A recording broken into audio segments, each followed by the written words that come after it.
प्रिय मित्रों, स्वागत है आपका आपके अपने चैनल स्टडी विद प्रदीप में। दोस्तों, जैसा कि आप सब जानते हैं, हम बहुत जल्द स्टार्ट करने वाले थे आपके लिए तिरंगा सीरीज, और यह तिरंगा सीरीज आपके प्लेटफॉर्म पे अवेलेबल है।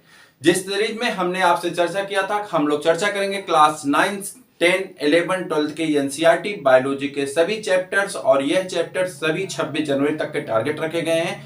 अगर आप अपने बोर्ड के एग्जाम की तैयारी कर रहे हैं तो भी आपके लिए बहुत बेहतरीन है, चाहे आप यूपी बोर्ड से हैं, सीबीएसई बोर्ड से हैं। अगर आप फाउंडेशन की तैयारी कर रहे हैं तो आपके लिए रामबाण है। अगर आप किसी कंपटीशन की तैयारी कर रहे हैं तो ये आपके लिए संजीवनी बूटी का कमाल करने वाला है। तो जल्दी जुड़ जाएं, जहां भी हैं, जैसे भी हैं, तुरंत चैनल से जुड़ें और इस सीरीज का पूरा आनंद लें। निःशुल्क है आप सभी लोगों के लिए, सभी देश प्रेमियों के लिए और सभी जो है शिक्षार्थियों के लिए। जितने भी एजुकेशन से जुड़े हुए लोग हैं और बायोलॉजी पढ़ना चाहते हैं, उनके सेवा में हम तत्पर हैं लेकर के यह सीरीज, तिरंगा सीरीज। तो हम उम्मीद करेंगे कि आप सब वीडियो को शेयर, लाइक, सब्सक्राइब और चैनल को अपने परिवार की संख्या बढ़ाने में एकदम पीछे नहीं हटेंगे। तो तुरंत स्टार्ट करते हैं इस सीरीज में। और थोड़ी सी बात चैनल से संबंधित और सीरीज से संबंधित। सीरीज का थीम क्या है? सीरीज है तिरंगा सीरीज, और इस तिरंगा सीरीज में आप सब लोग जानते हैं कि इसके वीडियोज आपको मिल जाएंगे। आप जब भी चाहेंगे आप जाकर के प्लेलिस्ट से इसके वीडियोज को देख लीजिए, लाइफ टाइम वैलिडिटी के साथ ये आपके पास है।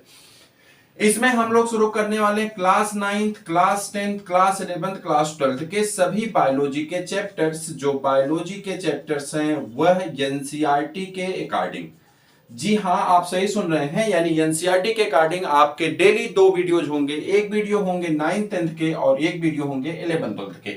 अर्थात आप 11th 12th में अगर हैं तो 11th 12th वाला देखिए, अगर आप 9th 10th से बेस को मजबूत करना चाहते हैं तो वहां से देखिए। गुड न्यूज ये है कि ये जो है आपको दोनों लैंग्वेज में मिलेगा। बोथ लैंग्वेज में आप हिंदी में पढ़ेंगे और साथ ही साथ इंग्लिश में भी पढ़ेंगे।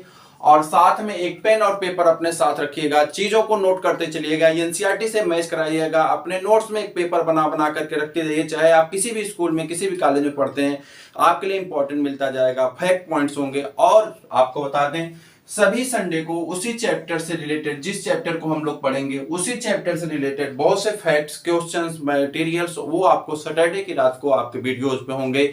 रिकॉर्डिंग वीडियोज के माध्यम से सारे वीडियोज मिलेंगे, लेकिन बहुत बेहतरीन होंगे। आप जरूर जुड़ें, जरूर पढ़ें। तो चलिए स्टार्ट करते हैं बिना वक्त गंवाए। और ये लक्ष्य है कि आपकी जीत ही हमारी जीत है।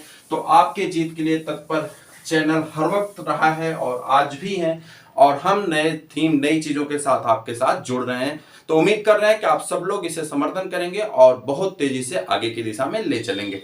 चलिए स्टार्ट करते हैं आज क्लास 9th की। और क्लास 9th की अगर बात करें तो क्लास 9th के चैप्टर्स फर्स्ट पे हम लोग चर्चा करते हैं। बायोलॉजी का पहले सिलेबस अगर हम देखें तो हमारे पास बायोलॉजी का जो सिलेबस है वह सिलेबस कुछ इस प्रकार से है कि हमें पहला चैप्टर इसमें पढ़ना है सेल, जो कि लगभग सभी लोगों को पता है, क्लास 8 में भी पढ़ के आए हैं।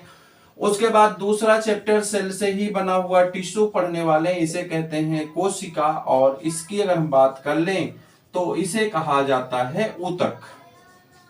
आपको बता दें, इसके बाद क्लास 9th की एनसीईआरटी में जो सिलेबस रखा गया है बायोलॉजी का वह है आपका, जल्दी बोलिए, डिजीज वाला, यानी मानव स्वास्थ्य और रोग। तो डिजीज वाला, रोग वाला चैप्टर है। और इसके बाद एक चैप्टर आपका एग्रीकल्चर से रखा गया है, हालांकि उसे बायोलॉजी के अंतर्गत पढ़ना है तो इसे हम लोग पढ़ेंगे, जिसमें आपको रबी क्रॉप, खरीफ क्रॉप, आपको बहुत सारे बीज, हाइब्रिडाइजेशन, और उसी के साथ साथ इरिगेशन का सिस्टम, सॉइल भी पढ़ेंगे। तो ये एक तरह से सोशल और बायोलॉजी दोनों मिक्स करके चैप्टर होने, बहुत बेहतरीन चैप्टर होगा, उसको भी पढ़ेंगे। हर एक एग्जाम में आप देखते हैं यहां से 1-2 प्रश्न आपको देखने को मिलते हैं।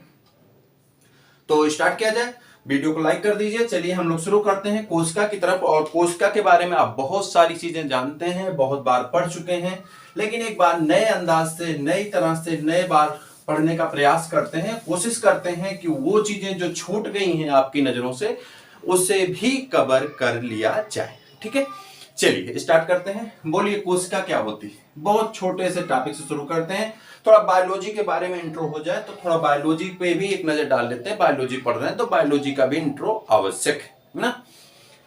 तो बायोलॉजी में आते हैं तो आप सब लोग जानते हैं बायोलॉजी को हम लोग जनरल भाषा में जीव विज्ञान कहते हैं। क्या कहते हैं? एकदम सरल भाषा में, एकदम बेस से पढ़िए, ऐसा ना लगे कि एक बार भूल जाइए कि आप कुछ पढ़े। ठीक है, बोलिए, वही याद करना जरूरी है। तो बायोलॉजी जो है जीव विज्ञान कहा जाता है। आजकल की भाषा में इसी के लिए यूज किया जाता है लाइफ साइंस। लाइफ साइंस जीवन विज्ञान के नाम से इसे यूज किया जाता है। बायोलॉजी क्या है? विज्ञान की वह शाखा है जिसके अंतर्गत जीव जंतुओं का अध्ययन किया जाता है, उसे हम लोग क्या कहते हैं? बायोलॉजी कहते हैं। जनरल सी बात है, लिखने की आवश्यकता नहीं है। विज्ञान की वह शाखा जिसके अंतर्गत the branch of science that deals with the study of living organisms, ऐसे विज्ञान की शाखा जो जीवित जीवों के बारे में चर्चा करती है, अध्ययन करती है, उसी शाखा को हम लोग क्या कहते हैं? बायोलॉजी कहते हैं। बायोलॉजी को मुख्यतः दो भागों में बांट दिया गया है। जूलॉजी में बड़ी ब्रांच है और बॉटनी में। देखिए कहीं कहीं पे आपको मिलेगा माइक्रोबायोलॉजी, मॉलिक्यूलर बायोलॉजी, साइटोलॉजी, तो ये इनके सब पार्ट्स होते हैं। मेजर जो पार्ट है, दो ही पार्ट है, एक है आपका जूलॉजी और दूसरा है बॉटनी। इसमें हम सभी लोग किसके अध्ययन करते हैं? तो इसमें हम सभी लोग जंतुओं का अध्ययन करते हैं, जबकि हम इसमें सभी लोग किसके अध्ययन करते हैं? प्लांट्स यानी वनस्पति का अध्ययन करते हैं, और यहाँ पे एनिमल्स का अध्ययन किया जाता है। आप सब लोग इस बात को जानते हैं। The branch of biological science that deals with the study of animals, ऐसी विज्ञान की शाखा जो जंतुओं के बारे में अध्ययन करे, जंतुओं के बारे में बताए, जंतुओं के विषय में हमें बताए, ऐसे विज्ञान की शाखा को हम लोग क्या कहते हैं? जंतु विज्ञान कहते हैं। और यहाँ पे क्या कहते हैं?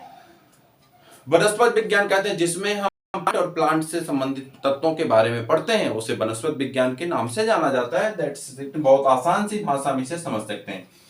कई बार छोटे एग्जाम्स में, जो छोटे एग्जाम होते हैं, उस एग्जाम में पूछ लेता है जंतु विज्ञान के पिता कौन। हालांकि आजकल ऐसे प्रश्न ट्रेंडिंग में नहीं है, लेकिन पूछे गए हैं तो जानते रहिए। तो बायोलॉजी के जो पिता होते हैं, एक्चुअली इन्हें अरस्तु कहा जाता है, लेकिन जब आप इंग्लिश में लिखते हैं तो इन्हें एरिस्टोटल कहा जाता है। क्या कहते हैं? एरिस्टोटल कहा जाता है, क्योंकि इनके नाम इंग्लिश में लिखे कुछ और जाते हैं, हिंदी में उच्चरित कुछ और होते हैं। ठीक है, उच्चारण तो समझते होंगे ना। और उसके बाद जूलॉजी की अगर बात करें तो इनके भी पिता कौन कहे जाते हैं? अरस्तु या एरिस्टोटल के नाम से जाना जाता है इन्हीं को। और जबकि ये एक महान दार्शनिक थे, और दार्शनिक जो होते हैं उन्हें फिलासफर कहते हैं जनरल इंग्लिश में। और ये जो फिलासफर होते हैं ये सभी सब्जेक्ट के कुछ न कुछ ज्ञाता होते ही हैं। तो अरस्तु आप भूगोल में भी पा जाएंगे, अरस्तु को आप इतिहास में भी थोड़ा बहुत उनके मिल जाएंगे, मनोविज्ञान में तो बहुत से सिद्धांत उनके हैं, और जूलॉजी बॉटनी में तो देख ही रहे हैं। उसके बाद बात करते हैं बॉटनी की। तो इनके जो पिताजी हैं, इनके पिताजी कैसे होते हैं आप बता दीजिए। इनके पिताजी कौन है? जल्दी बताइए। इनके पिताजी थियोफ्रेस्टस हैं। कौन है? थियोफ्रेस्टस हैं। थियोफ्रेस्टस हैं, और इनसे आप लोग संपर्क कर चुके हैं। ठीक है, मिल चुके हैं ना थियोफ्रेस्टस से, अपने किताबों के माध्यम से, अपने एनसीईआरटी के माध्यम से मिल चुके होंगे। तो ये आपके बायोलॉजी है, और इसी बायोलॉजी में हम लोग स्टार्ट करने चल रहे हैं। छोटी सी एक टॉपिक है जिसका नाम है the foundation of fundamental unit of life that called cell. ये एनसीईआरटी की पहली हेडिंग है, और इसी चैप्टर्स को हम लोग स्टार्ट करते हैं चल रहे हैं। तो इसके क्लासेस को स्टार्ट करें अगले वीडियो में। आज ये इंट्रो के साथ यह वीडियो आपका कंप्लीट होता है। अपने मित्रों को भी शेयर करिएगा। फिर मिलते हैं किसी और वीडियो में, तब तक के लिए इजाजत दीजिए।